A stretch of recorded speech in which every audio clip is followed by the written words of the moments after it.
Hello everyone, welcome to Break Time Classes. इस video में हम सुभाष चंद्र बोस और आज़ाद हिंद फौज के बारे में जो भी क्वेश्चन बन सकते हैं उसे कंप्लीट कवर करेंगे। और ये आने वाले पीईटी के एग्जाम के लिए, वीडियो के एग्जाम के लिए, आरओ सभी के लिए इंपॉर्टेंट है। पीईटी का पेड ग्रुप ज्वाइन करने के लिए आप लिंक डिस्क्रिप्शन में दिया गया है, पूरा प्रोसेस बताया गया है, उसको देख के आप ज्वाइन कर सकते हैं। आरओ का ग्रुप ज्वाइन करने के लिए आप 7355459135 पे कॉन्टैक्ट कर सकते हैं। तो सबसे पहले यहाँ पे देख लेते हैं सुभाष चंद्र बोस का जन्म कब हुआ था। तो जन्म हुआ था इनका 23 जनवरी 1897 को। 1897 में इनका जन्म हुआ था 23 जनवरी को। यहाँ पे डेट वगैरह, ईयर, सभी चीज़ें इंपॉर्टेंट है। इनका जन्म स्थान कहाँ है, कहाँ पे इनका जन्म हुआ था, तो कटक में इनका जन्म हुआ था। कटक है उड़ीसा में। इन्होंने इंडियन सिविल सर्विसेज, जिसे आप आईएएस कहते हैं, उस टाइम पे इसे आईसीएस कहते थे, उसमें भी ये चयनित हुए थे 1920 में। और तब इनकी आयु थी 24 वर्ष। 24 वर्ष में ये आईसीएस की परीक्षा में चयनित हो गए थे। और इसके बाद ही इन्होंने इस्तीफा दे दिया था। असहयोग आंदोलन में शामिल हो गए थे, इसलिए इन्होंने इस्तीफा दे दिया था। आगे बात करते हैं, कांग्रेस अधिवेशन की अध्यक्षता इन्होंने कितनी बार की। तो दो बार इन्होंने कांग्रेस की अध्यक्षता की थी। 2 बार कांग्रेस अधिवेशन के अध्यक्ष बने थे। एक बार बने थे 1938 में, 1938 में, उसके बाद 1939 में।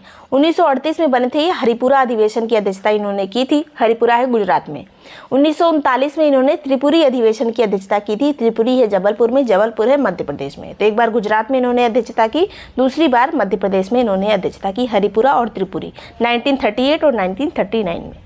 अब यहाँ पे त्रिपुरी संकट एक कहा जाता है। यही त्रिपुरी वाला अधिवेशन जो है 1939 वाला, इसे त्रिपुरी संकट के नाम से जाना जाता है। अभी संकट क्या है? त्रिपुरी अधिवेशन में सुभाष चंद्र बोस पट्टाभी सीतारमैया को हरा के अध्यक्ष बने थे। अब पट्टाभी सीतारमैया जो थे, इनको समर्थन प्राप्त था गांधी जी का, फिर भी ये जीत नहीं पाए। इसीलिए गांधी जी जब अध्यक्ष बन गए सुभाष चंद्र बोस, उसके बाद उनका सहयोग नहीं कर रहे थे किसी काम में। सुभाष चंद्र बोस गांधी जी का सहयोग चाहते थे हर काम में, फिर भी गांधी जी नहीं कर रहे थे उनका सहयोग, नाराज रहते थे। इसलिए सुभाष चंद्र बोस को मजबूर होकर इस्तीफा देना पड़ा था। अब इस्तीफा जब सुभाष चंद्र बोस ने दे दिया था, उसके बाद कौन अध्यक्ष बने थे? तो उसके बाद पट्टाभी सीतारमैया नहीं बने थे। एक निर्विरोध अध्यक्ष चुने गए थे, जिनका नाम था राजेंद्र प्रसाद, जो हमारे पहले राष्ट्रपति बने थे। राजेंद्र प्रसाद को 1939 का अध्यक्ष चुना गया था सुभाष चंद्र बोस के इस्तीफा देने के बाद। आगे बात करते हैं, जब यहाँ से इस्तीफा दे दिया सुभाष चंद्र बोस ने, तो एक नई संस्था बनाई जिसका नाम था फॉरवर्ड ब्लॉक। तो फॉरवर्ड ब्लॉक की स्थापना सुभाष चंद्र बोस ने कब की थी? 1939 में ही की थी। इस संस्था को किसी ने सहयोग नहीं दिया, गांधी जी ने सहयोग नहीं दिया, उनके जो और सहयोगी थे उन्होंने भी इसका सहयोग नहीं दिया।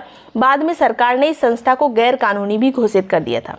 कुछ यहाँ पे क्रांतिकारी लोग ही थे। 1939 में जो फॉरवर्ड ब्लॉक बना था, उसमें काफ़ी क्रांतिकारी लोग शामिल थे। सरकार ने बाद में इसको गैर कानूनी घोषित कर दिया। आगे बात करते हैं, द्वितीय विश्व युद्ध के समय 1940 में इन्हें कलकत्ता में नज़रबंद कर दिया गया था। सुभाष चंद्र बोस का उस टाइम पे इतना खौफ था कि अंग्रेज किसी तरह से नहीं चाहते थे कि सुभाष चंद्र बोस लोगों की नज़र में रहें और लोगों को जो है प्रोत्साहित करते रहें राष्ट्रवाद में शामिल होने के लिए, इस आंदोलन में शामिल होने के लिए। इसके अलावा 27 जनवरी 1941 को जहाँ पे इन्हें नज़रबंद किया गया था, वहाँ से ये भाग गए। और कहाँ, किसकी सहायता से ये गए थे? तो एक थे पठान जियाउद्दीन, उन्हीं की मदद से काबुल पहुँच गए 1941 में। उसके बाद वहाँ से जाते हुए ये जर्मनी गए, रूस गए, कई जगह गए। तो जर्मनी में हिटलर से भी इन्होंने सहायता प्राप्त की। जर्मनी में जाके इन्होंने एक सेना का गठन किया जिसका नाम था मुक्ति सेना। मुक्ति सेना का इन्होंने जर्मनी में गठन किया। अभी जर्मनी में इतना पॉपुलर हो चुके थे कि जर्मनी की जनता और हिटलर ने इन्हें नेताजी की उपाधि दी। तो ये पूछा जाता है नेताजी की उपाधि किसने दी सुभाष चंद्र बोस को? तो हिटलर ने दी और जर्मनी की जनता ने दी। इसके अलावा आज़ाद हिंद फौज की कमान इन्हें कब मिली? तो 1943 में इन्हें आज़ाद हिंद फौज की कमान मिली। आज़ाद हिंद फौज का गठन इन्होंने नहीं किया था, ये बस शामिल हुए थे 1943 में जाके। और इसके आज़ाद हिंद फौज के बारे में अगर पूछा जाए, इसके संस्थापक कौन थे? तो कैप्टन मोहन सिंह थे और रास बिहारी बोस वगैरह थे।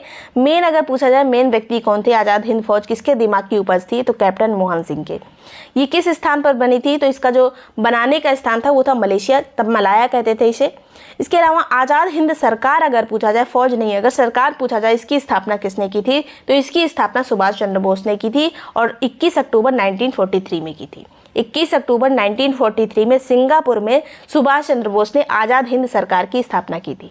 इसमें कुछ रेजिमेंट उन्होंने बनाई थी। एक थी सुभाष रेजिमेंट, गांधी रेजिमेंट, फिर थी आज़ाद रेजिमेंट थी, एक नेहरू रेजिमेंट थी, एक जिसमें महिलाएं शामिल थी, उसमें लक्ष्मीबाई रेजिमेंट थी। इसके अलावा ये जो आज़ाद हिंद सरकार इन्होंने बनाई थी, कुछ देशों ने इसको मान्यता भी दी थी, जैसे जर्मनी और जापान। जर्मनी और जापान ने हमेशा सुभाष चंद्र बोस का साथ दिया था। आगे बात करते हैं, जापान ने नवंबर 1943 में अंडमान निकोबार जो उन्होंने जीत लिया था जापान ने, उसको नेताजी को सौंप दिया। बाद में नेताजी ने इन द्वीपों को दो अलग अलग नाम रखे इनके, अंडमान निकोबार के अलावा। तो शहीद द्वीप इनका नाम रखा और स्वराज द्वीप।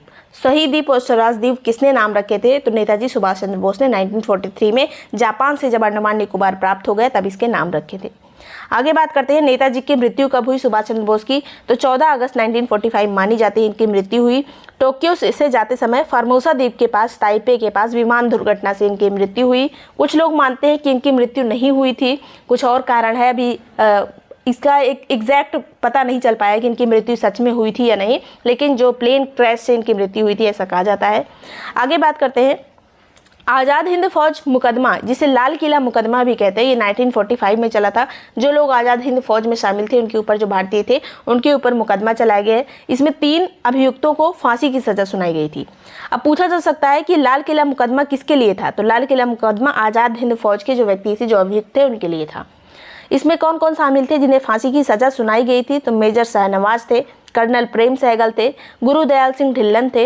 ये सभी जो थे प्रमुख अभियुक्त थे। इसके अलावा इनकी तरफ से वकील कौन थे? आज़ाद हिंद फौज की तरफ से वकील कौन थे? तो वकीलों की अध्यक्षता की थी भूलाबाई देसाई ने।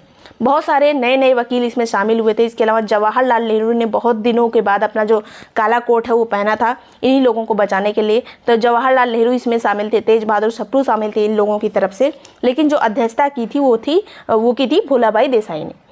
अब सबने विरोध किया, जनता भी नहीं चाहती थी कि इन्हें फांसी मिले, तो मजबूर होकर जो वेवेल था, वेवेल ने अपने विशेषाधिकार का यूज़ किया और इनकी फांसी की सज़ा रोक दी थी।